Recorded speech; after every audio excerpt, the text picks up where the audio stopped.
அனைவருக்கும் என்னுடைய அன்பு கலந்த வணக்கம். இன்னைக்கு மே தினம், உழைப்பாளர் தினம். அனைத்து உழைப்பாளருக்கும் வாழ்த்துக்கள். முக்கியமாக தொகுப்பாளினி அவங்களுக்கு நன்றி சொல்ல நாங்கள் கடமைப்பட்டிருக்கோம்.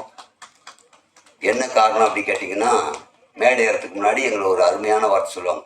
இவங்களை பற்றி சொல்லவே தேவையில்லை, இவங்க 2 பேரும் தெரியும், எங்கள் பேரையும் சொல்ல மாட்டாங்க. பல மேடையில் இவங்க 2 பேரை பற்றி சொல்ல தேவையில்லை, உங்களுக்கு தெரியும். இவங்களை பற்றி சொல்ல தேவையில்லை, எங்க தான் சொல்லுவாங்க அப்படின்னு ஏக்கமாக இருந்தேன். தொகுப்பாளினி தெளிவாக சொல்லிட்டாங்க. அதே மாதிரி நமக்கு டாக்டர் ரொம்ப விஷயங்களை எடுத்து தெளிவாக சொன்னார். ஒரு விஷயத்தை ஃபார்முலாவை யாருமே சொல்லி தர மாட்டாங்க, ஏன்னா அவங்களுக்கு அதனால லாஸ் ஆகிடும்ட்டு. டாக்டர் இவ்வளோ துணிச்சலாக சொல்கிறார், தைரியமாக சொல்கிறாருன்னு ஒரே ஒரு காரணம் தான், நம்ம அதை பண்ண மாட்டோம். அவ்வளோதான், சிம்பிள். பண்ணால் நல்லா இருந்துருவோம், அதை பண்ண மாட்டோம். இன்னொன்று, இந்த விழாவுக்கு மிக முக்கியமான ஒரு சந்தோஷமான விஷயம், இந்த அரங்கத்துக்குள்ளே நடக்கிற விஷயம் இல்லை இது. இப்போ பார்க்கும்போது இவ்வளோ பேர் தான் இருக்காங்க, இந்த கூட்டத்திற்கு மத்தியில் நடக்கிற விழாவாக நினைக்கிறீங்க, அது உண்மை கிடையாது. இங்கே விருது வாங்கும்பொழுது இந்த விருது ஒரு காலகட்டத்துக்கு அப்புறம், இப்போ நான் நடிக்கலை, முடிஞ்சிருச்சு என்னுடைய இது அப்படின்னா, நான் வீட்டில் வச்சிருப்பேன் இல்லையா, அப்போ எனக்கு பார்க்கும்போது என்னுடைய அம்மா அப்பாவோ அண்ணன் தம்பியோ என்னுடைய குழந்தையோ கொடுக்காத மகிழ்ச்சி இந்த விருது கொடுக்கும். ஏன்னு கேட்டால், அன்னைக்கு எனக்கு அங்கீகாரம் கிடைச்சிருக்க ஒரு இடத்துல அப்படின்னு சொல்லிட்டு இந்த விருதை பார்த்து நான் சந்தோஷப்படுவேன். அன்னைக்கு யாராலையும் கொடுக்க முடியாத அந்த சந்தோஷத்தை இந்த விருது கொடுக்கும். இன்னொன்று, விருது எந்த விருது நம்ம கொடுக்குறாங்கன்ற ஒரு விஷயத்தை நம்ம பார்க்கணும். சமூக சேவகர் அப்படின்னு எனக்கு கொடுத்துட்டாங்கன்னா அநியாயமாக தோணும் எனக்கு. நான் என்ன சமூக சேவகர், காமெடின்னு கொடுத்தா கூட ஓரளவுக்கு நியாயம். அப்படி கொடுக்கப்பட்டுட்டால், ஏதோ ஒரு காரணத்துக்காக இவர் சமூக சேவை செய்கிறாருன்னு நினச்சி கொடுத்துட்டால், அப்போ அந்த அவார்டு வாங்கின அப்புறம் நான் என்ன பண்ணணும்னா, என்ன நான் மாற்றிக்கணும், சமூக சேவகராக நான் மாற்றிக்கணும். ஏன்னா அந்த விருது நம்பி கொடுத்துட்டாங்க, அந்த விருதுக்கு ஏற்றவனா நான் என்ன மாற்றிக்கணும். இந்த விருது ஒவ்வொன்றும் தான் எங்களை ஊக்குவிக்குது. அப்படின்னும் போது, சிறந்த நகைச்சுவையாளர் அப்படின்னோன்னு நான் உண்மையிலேயே காமெடி தான் பண்ணனா ரசிக்கிறாங்களா அப்படின்னும் போது, இந்த ஊக்கப்படுத்துகிற விஷயம்தான் எங்களுக்கு அடுத்த கட்டத்துக்கு கொண்டு போகுது. இது விருது வாங்குற எல்லாருமே சொல்கிறேன், ஒரு விருது கொடுக்குறாங்க அப்படின்னா நம்ம அந்த விருது வாங்குறது இன்னைக்கு ஒரு விழா மட்டும் இல்லை, இந்த விழாவை மட்டும் நினைக்காம இந்த விருது நமக்கு எதுக்கு கொடுத்தாங்க, இந்த விருதுக்கு உரியவனா நம்ம அப்படின்னு யோசிச்சோம்னா, ஒருவேளை உரியவனாக இல்லாவிட்டால் என்னை நான் பண்படுத்தி கொள்ளலாம், என்னை மாற்றிக்கொள்ளலாம்ன்றது தான் இந்த விருது. நான் நினைக்கிறது அப்படிதான். ஒவ்வொரு விருதும் வாங்கும்போது இதற்கு நான் தகுதியானவனாக என்னை மாற்றிக்கொள்ள வேண்டும், அல்லது தகுதியானவனாக இருந்தால் மகிழ்ச்சி அப்படின்றது தான் மிக முக்கியமாக ஒரு விருதுலேயே நம்ம நினைக்கிறோம். கூடிய உங்களோட ஏதாவது ஒரு சந்திப்பு கிடைக்குமான்னு அப்பாயின்மெண்ட் வாங்கினோன்னா 1 வாரம் 10 நாள் ஆகும். பிஏஓ புடி, அவரை புடி, பிஆர்ஓ புடி, 8 மணிக்கு வா, 7 மணிக்கு வா. அவர் இல்லை, ஃபாரின் போயிருக்காரு, அப்புறம் வருவார், இப்போ தான் குளிச்சுட்டு இருக்காரு, இப்போ வரமாட்டார், ஏற்கனவே 4 அப்பாயின்மெண்ட். யோசித்து பாருங்க, இவங்களை போய் பார்க்கறதே பெரிய விஷயம். ஆனால் அவங்க எல்லாம் ஒருங்கிணைந்து இருக்கக்கூடிய இந்த அரங்கத்தில் எனக்கு ஒரு விருது கிடைக்குதுன்னா, இதை விட பெருசு என்னங்க இருக்கணும், இதை விட பெரிய விஷயம் என்ன கிடைக்கும்? எத்தனை பேரையும் நான் மீட் பண்ணவே முடியாது. இப்போ அத்தனை பேர் மத்தியில் எனக்கு ஒரு விருது கிடைக்குதுன்னா அது ரொம்ப ரொம்ப சந்தோஷமான விஷயம். உண்மையிலேயே இது போல விருது விழாவுக்கு வருகின்ற அனைவருக்கும் ஒரே ஒரு விஷயம்தான், நீங்கள் விருது வாங்கும்போது அது இன்றைய விருதாக நினைக்க வேண்டாம். உங்கள் வாழ்நாளில் என்றுமே உங்களோடு இருக்க போவது. நீங்கள் ஒரு காலத்தில் ஈச்சரில் பத்துட்டு எந்திரிச்சு போய் மாத்திரை மருந்து எடுக்க முடியாமல் பேரம் பேத்தி எடுத்து கொடுத்தா கூட அப்படி படுத்துட்டு பார்த்தீங்கன்னா, இது எனக்கு அங்கீகாரம் கொடுத்தாங்கல்ல, அத்தனை மேடையில் எனக்கு கிடைக்கப்பட்டதில்லை, எனக்கான ஒரு மரியாதை கொடுக்கப்பட்ட இடம் இல்லை, அப்படியெல்லாம் பல விஷயங்களை நமக்கு காட்டக்கூடிய விருது. இந்த விழாவிற்கு அழைத்த அனைத்து அன்பு உள்ளங்களுக்கும், முக்கியமாக சொல்லுவேல் அவர்களுடைய படத்தில் நடித்த சொல்லியிருந்தார், இது மாதிரி இருக்குன்னு சொல்லிட்டு ஈசிஆரில் ஒரு ப்ரோக்ராம் முடிச்சுட்டு கண்டிப்பாக வந்துடுவேன். ஏன்னா விருது என்பது அவ்வளோ முக்கியமானதுன்னு எங்களுக்கு தெரியும்.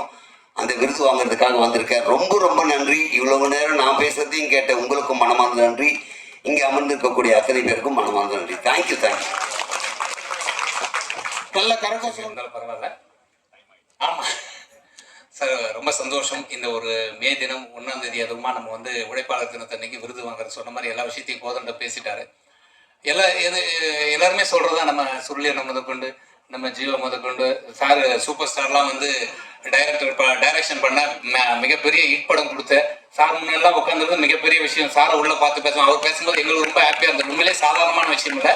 ஸோ இந்த ஒரு நல்ல நாள், எது வந்தாலும் விஷயம் சொல்லுவோம்ல, சரி காமெடி டாக்டர் நான் சொல்றேன். இப்போ அவர் வந்து டாக்டர் வந்து இதயத்தை பத்தி அவ்வளவு சொன்னார்ல, அவர்கிட்ட நிச்சயமா ஒரு கேள்வி கேட்க வேண்டியிருந்தது.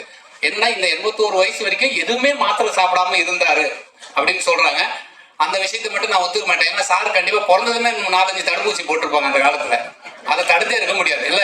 அவர்கிட்ட கேட்கலாம் நினைச்சா அவர் அவசரத்துல கிளம்பிட்டாரு. அடுத்த மீட்டிங்ல இருக்கு. நீங்க 70க்கு முன்னாடி பிறந்தவங்களாம் பாத்தீங்கன்னா உங்களோட கையை பாத்தீங்கன்னா 3 இது இருக்கும். 70க்கு அப்புறம் பிறந்தா 2 தடுப்பூசி இருக்கும். 2000க்கு அப்புறம் பிறந்தா ஒரே தடுப்பூசி தான் போட்டிருக்கோம். அந்த இது தெரியும். அதில் வச்சு நம்ம நிறைய பேர் வந்து போலீஸ்லாம் கண்டுபிடிப்பாங்க எந்த வருஷம் பிறந்தீங்கன்னு. எனக்கு இல்லப்பா அது இல்லப்பா ஜீவா வந்து என்ன கலாய்கிறாப்ல 3 2 ஸோ ஹார்ட் அட்டாக் வந்தா எப்படி நம்மளை காப்பாத்திக்கலாம் டாக்டர் இருக்கும்போதே ஒரு 2 வார்த்தை சொல்ல நினைச்சு அதை மட்டும் சொல்லிட்டு நான் வேற எதுவும் சொல்லாம நிகழ்ச்சியில் ஒரு 2 நிமிஷம் இருந்தாலும் 1 நிமிஷம் எடுத்துக்கிறேன் சார். எஸ்டிஆரை ஃபாலோ பண்ணணும்னு வச்சுக்கலாம். எஸ்டிஆரை ஃபாலோ பண்ணா நமக்கு வந்து ஹார்ட் அட்டாக் வந்தா நின்று நம்ம தப்பிச்சுக்கலாம். எஸ்டிஆர்னா என்னன்னு தெரியுங்களா? எஸ்டிஆர் சிம்பு சார் நான் சொல்றீங்க, உண்மையிலேயே சொல்றேன். எஸ்டிஆர்னா சிம்பு சார் தான். ஆனா ஹார்ட் அட்டாக்ல இருந்து தப்பிக்கிறது எஸ்டிஆர். நமக்கு ஏதாவது திடீர்னு வந்து வேர்த்து போச்சு இல்ல ஹார்ட்ல வந்து ஏதோ ப்ராப்ளம் வருதுன்னும் போது எஸ்டிஆர் இந்த 3 வேலை செஞ்சா போதும். எஸ்னா யாராவது திடீர்னு உங்க பக்கத்துல இருக்கும் ஹார்ட் அட்டாக் வந்தா நீங்க ஃபீல் பண்ணா அவங்களோட சொல்ல வேண்டிய முதல் விஷயம் எஸ் ஃபார் ஸ்மைல், சிரிக்க சொல்லணும். ஸோ ஹார்ட்ல ப்ராப்ளம் வந்தா சிரிக்க முடியாது. அப்பவே நம்ம கண்டுபிடிச்சு ஹாஸ்பிட்டல் கொண்டு போயிட்டா காப்பாத்திடலாம். இது ஒண்ணு இல்லை சார், ஜஸ்ட் மயக்கணும். அப்ப சிரிக்க சொல்லுங்க எஸ். 2வது டீனா டாக், பேச சொல்லணும். பேசும்போது லைட்டா குழப்பம், வார்த்தை வராது. நார்மலா இப்படி பேசும்போது வார்த்தையே வராது. ஸோ எஸ் ஸ்மைல், டீனா டாக். அடுத்து ஆர் ரைஸ் யுவர் ஹேண்ட். அவங்களோட கையை நீங்க தூக்க சொல்லணும். கை தூக்க முடியலனாலும் ஆர்ட்டுக்கு ப்ராப்ளம். இந்த 3த்தையும் நம்ம வந்து சோசியலா கத்துக்கிட்டோம்னா பக்கத்துல இருக்கும்போது யாருமே ஆர்ட்டுக்கு ப்ராப்ளம் தான் சொல்ல மாட்டாங்க. ஒண்ணு இல்லை சார் ஆனா ½ hour கூட ஹாஸ்பிட்டல்ல போனா காப்பாத்திடலாம். இந்த 3 செயலையும் செய்ய சொல்லுங்க. நம்ம செய்துக்க முடியாது. ஸோ உங்களுக்கு தெரிஞ்சு பக்கத்துல திடீர்னு தான் இதை பண்ணீங்கன்னா கண்டிப்பா வந்து ஒரு உயிரை காப்பாற்றக்கூடிய ஒரு நல்ல விஷயம் எஸ்டிஆர். இதை ஃபாலோ பண்ணுங்க. இந்த மே தினம் 1ஆம் தேதி அவர் டாக்டர் சொன்ன மாதிரி நல்ல விஷயங்கள் 3 விஷயம் தம்பி கொட்டா விடுறீங்க, பரவாயில்ல விடுங்க. இந்த விஷயத்தை ஃபாலோ பண்ணுங்க. Thank you so much. தேங்க்யூ. நன்றி. அனைவருக்கும் என்னுடைய இனிய மாலை வணக்கம். மே தின நல்வாழ்த்துக்கள். எங்களுடைய மதிப்புக்கும் மரியாதைக்கும் உரிய எஸ்பிஎம் சார் அவர்கள் இருக்கின்ற மேடையில் அமர்றதே வந்து ஒரு பெரிய பாக்கியம். ஏன்னு சொன்னால் எங்கள் தலைவருக்கு இதயத்துக்கு நெருக்கமானவர் எஸ்பிஎம் சார். ஒரு 4 விஷயத்தில் நான் அவங்களோட கனெக்டாக இருக்குன்னு நினைக்கும் போதே எனக்கு எப்பயுமே சந்தோஷமாக இருக்கும். ஒன்று, நான் அவரோட ஊர்க்காரர். 2வது, அருட்தந்தை வேதாத்ரி மகரிஷி அவங்களுடைய ஃபாலோவராகவும் எஸ்பிஎம் சாரை பின்தொடர்ந்து நாங்களும் அதை இது பண்ணுறோம். அடுத்ததாக தலைவருடைய இதயத்துக்கு நெருக்கமானவங்க. அண்ட் திரைத்துறையில் நாங்கள் அவங்க செய்த சாதனைகள், அவங்க செய்த படங்கள் எல்லாம் பார்த்து அதிலெல்லாம் இன்ஸ்பயர் ஆகி தான் இந்த இண்டஸ்ட்ரியில் இன்றைக்கி நாங்கள் எங்களுடைய வாழ்க்கையை நாங்கள் நடத்திட்டு இருக்கோம் அப்படின்னு சொல்லலாம். அண்டு இந்த உழைப்பால் உயர்ந்த விருதை பெறுவது உண்மையிலே ரொம்ப மகிழ்ச்சியாக இருக்குது. அதுக்கு இன்னும் நாங்கள் நிறைய உழைக்கணும் அப்படிங்கிறதுல எனக்கு எந்த விதமான சந்தேகமும் இல்லை. அண்டு மரியாதைக்குரிய திரு கருணாகரன் சார் அவர்களுக்கும் என்னுடைய பிறந்தநாள் வாழ்த்துக்கள். அது வாழ்த்த வயதில் உங்களை வணங்குகிறேன். அவங்களுடைய சேவைகளையும் சாதனைகளையும் அண்டு நீதியரசர் அவர்களுக்கும் மேடையில் வந்திருக்கும் அத்தனை பெரியவர்களுக்கும் இந்த வணக்கங்களை தெரிவித்துக்கிறேன். அண்டு நம்ம கோதண்டம் அவர்கள் பேசும்போது சொன்னார், இந்த விருது வாங்கும்போது நாம் வந்து சமூக சேவைக்கு விருது கொடுத்தா அது எப்படியோ, அது நம்ம அந்த இதை வாங்குறது எப்படி அப்படின்ற மாதிரி யோசிச்சு அப்படின்னு சொன்னார். கோதண்டா சார், மற்றவங்கள சிரிக்க வைக்கிறதே பெரிய சமூக சேவை தான். அதனால உங்களுக்கு அந்த சமூக சேவைக்கான டாக்டர் பட்டமே கூட கொடுக்கலாம் உங்களுக்கு முல்லைக்கும். அது வந்து ஏன்னா இன்னைக்கு உள்ள இந்த ஸ்ட்ரெஸ்ஸான நிறைய பேர் சொல்றாங்க, இதெல்லாம் இதய சம்பந்த நம்ம சுக்லிங்கம் சார் பேசும்போது கூட எல்லாமே ஹார்ட் ரிலேட்டடான ஆரோக்கியமான விஷயங்களை கை தூக்கணும், கால் தூக்கணும், அதெல்லாம் விட நம்ம வந்து ஆசைகளை கம்மி பண்ணிக்கிட்டா, மற்றவங்கள பார்த்து மற்றவங்களோட நம்ம கம்பேர் பண்ணிக்காம கடவுள் நமக்கு எது கொடுத்துருக்கானோ அதை நம்ம நிறைவா, இது மற்றவங்களுக்கு கிடைக்காதாலும் நமக்கு கிடைச்சிருக்குன்னு சொல்லி நம்ம மனதை நிறைவா வச்சுக்கிட்டாலே நம்மளோட இருதயம் ரொம்ப பலமா இருக்கும், ரொம்ப ஆரோக்கியமா இருக்கும். ஸோ அதுக்கு மருந்து மாத்திரை எதுவுமே தேவையில்லை. சில குணங்களை மட்டும் நம்ம கம்மி பண்ணிக்கணும். மற்றவங்களை பார்த்து பொறாமைப்படுறதா இருக்கட்டும், மற்றவங்களோட நம்மளை நாம கம்பேர் பண்ணி அவன் இப்படி இருக்கானே நம்மளால அப்படி இருக்க முடியலையே அப்படின்னு நம்ம நினைச்சாதான் கஷ்டம். ஸோ நம்ம வந்து ஒரு பெரிய வீட்டில் பெரிய மாளிகையில் இருக்கிறவனும் அவன் ரொம்ப நல்லா இருப்பான்னு நம்ம நினச்சிட்டு இருப்போம். அந்த இடத்துக்குள்ளே போய் அவனை பர்சனலாக நீங்கள் பார்த்தீங்கன்னா தான் அவன் எவ்வளோ பிரச்சனையோட வாழ்ந்துட்டு இருப்பான் அப்படின்னு சொல்லி தெரியும். ஸோ நோய் இல்லாத உடம்பும் கவலை இல்லாத மனமும் தான் இந்த உலகத்தில் பெரிய சொத்து. ஸோ அது எல்லாருக்கும் கிடைக்கணும்னு சொல்லி இந்த விருதை எனக்கு வழங்கிய நம்மளுடைய நக்கீரர் தமிழ்ச்சங்கத்துக்கும் என்னை இந்த விழாவிற்கு அழைத்த என்னுடைய அன்புக்குரிய அண்ணன் விஜய் முரளி அவர்களுக்கும் இந்த நேரத்தில் என்னுடைய நன்றியை அவனுக்கு தெரிவித்து வந்திருக்கும் அனைத்து பத்திரிகை சகோதர சகோதரிகளுக்கும் விழாவில் கலந்து கொண்டுள்ள அத்தனை பேருக்கும் என்னுடைய நன்றியை தெரிவித்து விடைபெறுகிறேன். நன்றி, வணக்கம். தேங்க்யூ. அனைவருக்கும் வணக்கம். மேடையில் இருக்கும் பெரியவர்கள் எல்லாருக்கும் வணக்கம். நான் சினிமா மேடை அட்டன் பண்ணியிருக்கேன். இங்கே வந்து நிறைய துறையிலிருந்து நிறைய சாதிச்சவங்க அவங்க கிட்ட இந்த அவார்டு வாங்குறது, இந்த ஸ்டேஜ் ஷேர் பண்ணுறதுல ஐ ஃபீல் ஸோ பிளஸ்ட். சார்லாம் லெஜெண்டரி டைரக்டர், அவர் பார்த்ததே எனக்கு ஐ ஃபீல் ஸோ பிளஸ்ட்.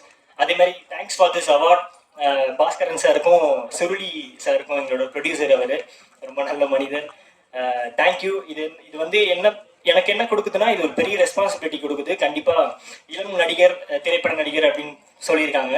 கண்டிப்பாக எப்போவுமே இளமையாக இன்னும் நிறைய நல்ல படங்கள் பண்ணணும் அப்படின்ற ஒரு ஒரு ஒரு ரெஸ்பான்சிபிலிட்டி, ஒரு பெரிய ஒரு ஆர்வத்தை கொடுக்குது. I am sure I will do it. And வந்திருக்க எல்லாருக்கும் ரொம்ப நன்றி. சினிமா மேடையில் நான் ஈஸியாக பேசியிருக்கேன், இங்கே டைமும் இல்லை. உங்கள் எல்லாரையும் பார்த்ததுல ரொம்ப சந்தோஷம். Thank you so much. வணக்கம். என் தொழில் சார்ந்த எத்தனையோ விருதுகளை நான் பெற்றிருக்கிறேன். ஆனால் இன்றைக்கு பல்வேறு கலைத்துறைகளில் தலை சிறந்த ஆன்றோர் பெருமக்கள் முன்னிலையில் இந்த விருதை வழங்கியிருக்கிறார்கள். விழா குழுவினர் அனைவருக்கும், வந்திருக்கும் உங்கள் அனைவருக்கும் மே தின வாழ்த்துக்களையும் நன்றிகளை தெரிவித்துக் கொள்கிறேன். நன்றி, வணக்கம். மேடையில் அமர்ந்துள்ள திரையுலக ஆசான் எஸ்.வி. முத்துராமன் அவர்களுக்கும், டாக்டர் ஈகே கருணாகரன் அவர்களுக்கும், முன்னாள் நீதிபதி ஜோதிமணி ஐயா அவர்களுக்கும் மற்றும் மேடையில் அமர்ந்துள்ள அனைவருக்கும் எனது வணக்கத்தை தெரிவித்துக் கொள்கிறேன். இந்த நக்கீரர் தமிழ்ச்சங்க சார்பில் நம்ம மீடியா பாஸ்கர் வந்து இந்த மாதிரி அவார்டு ஃபங்க்ஷன் நடத்தணும்னு சொன்ன உடனே நான் ஒரு 4-5 பேரை ரெக்கமெண்டேஷன் பண்ணேன். உடனே அதை வந்து ஓகே பண்ணி இங்கே வர வச்சு கொடுத்தாரு நம்ம ஜீவா தங்கவேல், இசையமைப்பாளர் வந்து சுவாமிநாதன் ராஜேஷ், அப்புறம் ஆங்கர் காயத்ரி கண்ணன், அப்புறம் வெங்கையபாலன். இந்த வெங்கையபாலன் விட வந்து நீங்கள் இந்த மைனா படம் பார்த்தீங்கன்னா கும்பிடு குருசாமியின் தீபாவளி வாழ்த்துக்கள்னு வருவார், க்ளோஸ்அப்பில் வந்து மிரட்டுவார். அதுக்கப்புறம் ஒரு 50 படம் பண்ணிட்டாரு. அவருக்கெல்லாம் ஒன்றும் சரியான ரெகக்னைஸ் கிடைக்கல. அவர் சொன்ன உடனே ஒரு கூப்பிட்டு கொடுத்தாரு. அதனால மீடியா பாஸ்கர் அவர்களுக்கும் நக்கீரர் தமிழ் சங்க நிர்வாகிகளுக்கும் நம்ம நன்றியை தெரிவிச்சுக்கிறோம். என்ன இப்போ ஐயாலாம் இங்கே இருக்கிறாரு. ஈகை கருணாகரனுக்கு இப்போ ஒரு கலைவள்ளல்னு ஒரு பட்டாவை கொடுத்துட்டாங்க. அதெல்லாம் உண்மையிலே ஒரு கலைவள்ளல் தான். எது எடுத்தாலும் வந்தவொடனே வந்து கொடுத்துருவாரு. அது குறிப்பாக பெண்கள் எது கேட்டாலும் கொடுத்துருவாரு. அப்படி ஒரு நல்ல,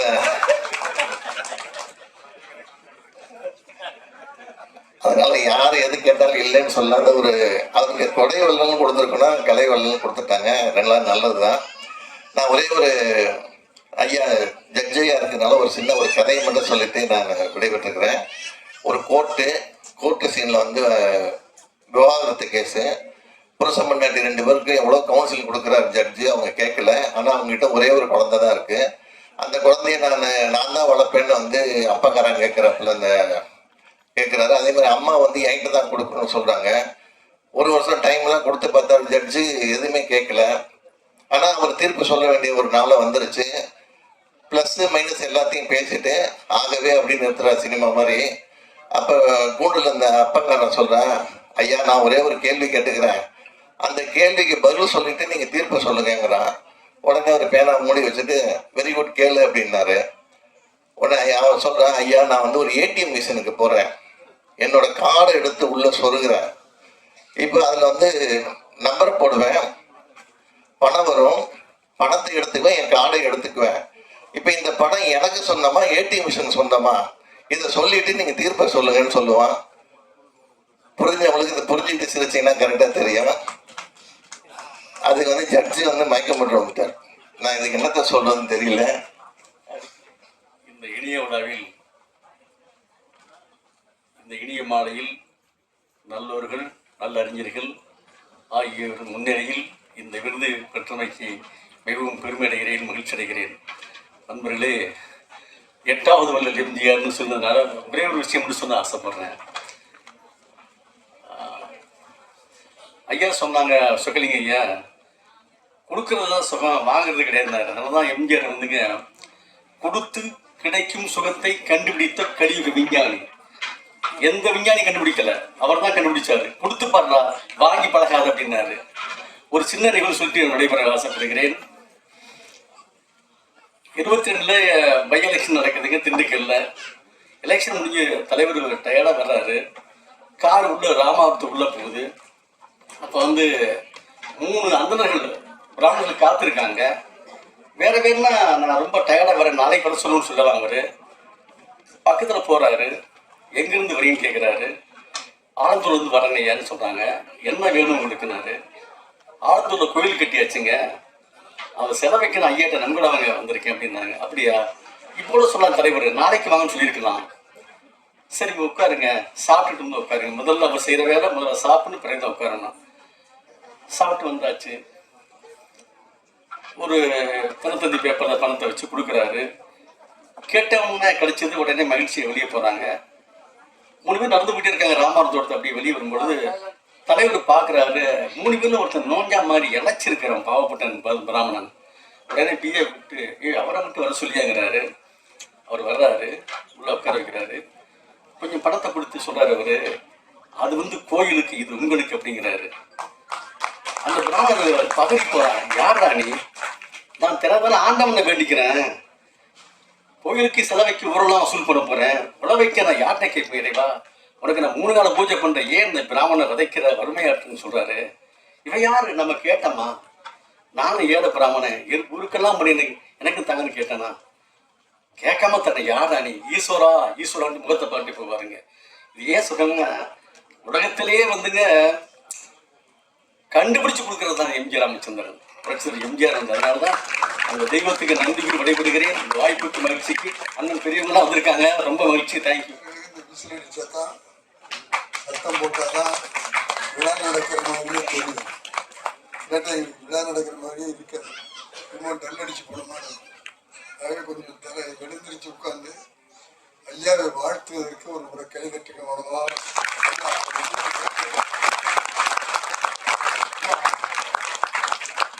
ஐயா கருணாகரன் ஐயருடைய மனைவியும் அவரும் சேர்ந்து பல நல்ல காரியங்களை செய்திருக்கிறாங்க. எனக்கு சமீபத்தில் தான் அவர் அறிமுகமானார். தொகுத்து வழங்கிட்டு இருக்கிற அவர்கள் தான் என்னை அறிமுகப்படுத்தி வச்சாங்க. ராஜா அண்ணாமலை மன்றத்தில் அவருடைய 26 ஆண்டு விழா நடந்தது. இசை நிகழ்ச்சியோடு நடந்தது. அந்த விழாவிலையும் நான் கலந்து கொண்டு அந்த மணமக்களை வாழ்த்தினேன். அதே போல எப்பவும் சம்பாதிக்கிறவங்களுக்கு கொடுக்கணுங்கிற எண்ணம் கிடையாது, சம்பாதிச்சு கொடுக்கணுங்கிற எண்ணத்தோடு வாழ்கிற கருணாகரனுக்கு நம்முடைய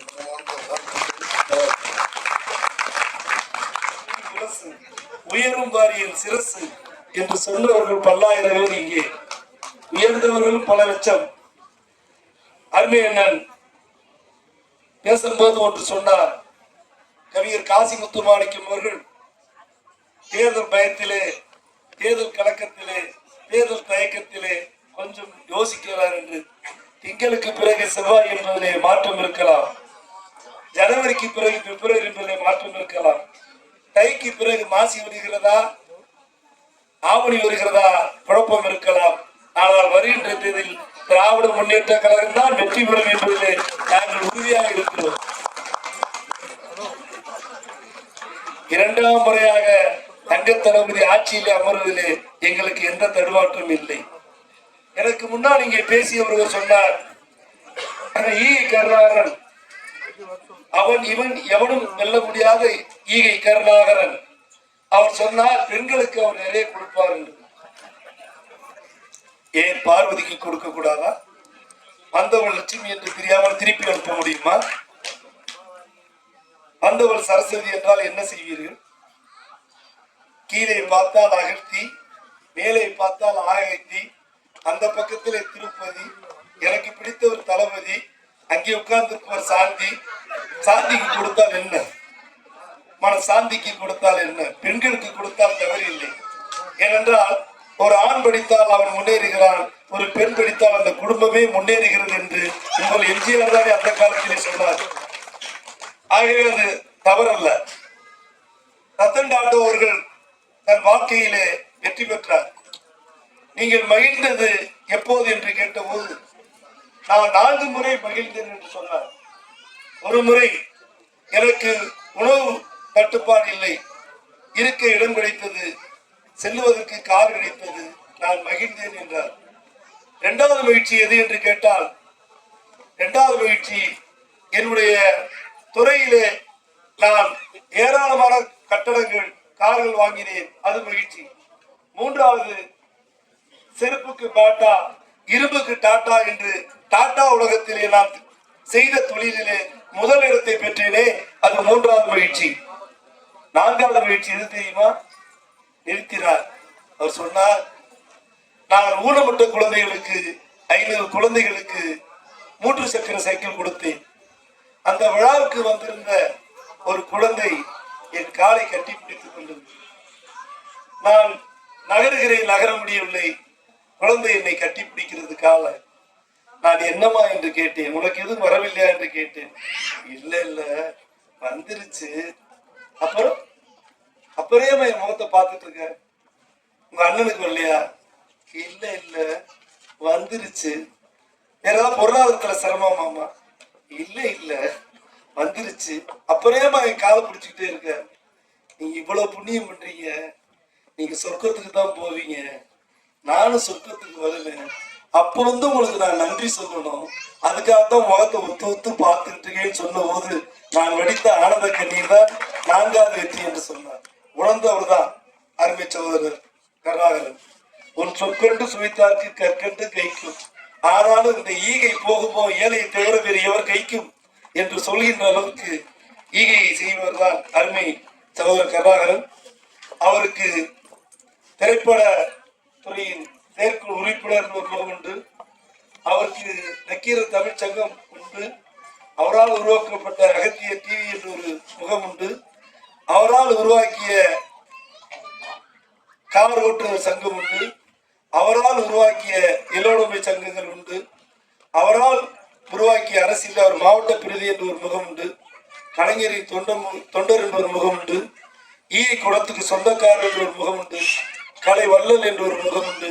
ஆந்திர தமிழ் கூர்முகம், ஆய்ந்தது தேர்தல் முகம், ஆறறிவி ஊர் முகம், ஆளறி போல் வீர்முகம், அன்புமலை தூர்முகம், அறியாதாருக்கு வேறு முகம், அடைவரால் சீரமுகம், இப்படி இந்த ஈயைக்கு 100 முகம். இந்த 100 முகம் இல்லை என்றால் ஏழைகளுக்கு வாழ்வில் ஏதடா 7 முகம் என்று கேட்கின்ற அளவுக்கு பல முகங்களை படைத்தவர். அவருக்கு நான் அதிகமான அவருடைய சாதனைகளை சொல்லுவதற்கு எனக்கு நேரம் இல்லை. ஏனென்றால் உங்களுடைய அன்போடு வாழ்த்துகளோடு இன்று எனக்கு பிறந்த நாள்.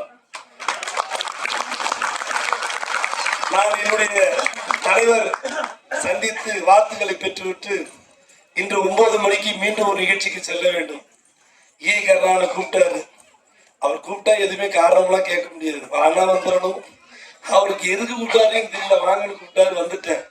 வந்ததுக்கு அப்புறம் அவர் பாராட்டு விழா என்ற போது பட்டுச்சேலை உடுத்துகின்ற புது பெண்ணை போல மகிழ்ச்சியாகத்தான் இருந்தேன். அதுல எனக்கு ஒன்றும் வருத்தம் இல்லை. இளம் மங்கையின் கூந்தலில் மலர் சொல்கின்ற மணவாளனை போல நான் மகிழ்ச்சியாக ஏற்றுக்கொண்டேன். ஒன்றை மட்டும் சொல்லுவேன், பறவையில் தோன்றினால் நதிகள் பக்கம் என்று அர்த்தம், பார்க்கடல் பொங்கினால் வானில் பௌர்ணமி என்று அர்த்தம், ஆள் இல்லாமல் அடிக்கடி சிரித்தால் என்று அர்த்தம், அழகிய பெண்ணின் தாயார் என்றால் அத்தை என்றே அர்த்தம், தாவிடும் ஓடைகள் நதியின் தங்கை என்ற அர்த்தம், தூவிடும் தூரர்கள் மலையின் தோழிகள் என்ற அர்த்தம், இரவு மீது வெள்ளை அடித்தால் விடியல் என்று அர்த்தம், ஏழைகளுக்கு உதவி நடக்கிறது என்றால் அங்கே ஈயை கருணாகரன் வந்துவிட்டார் என்றுதானே அர்த்தம்.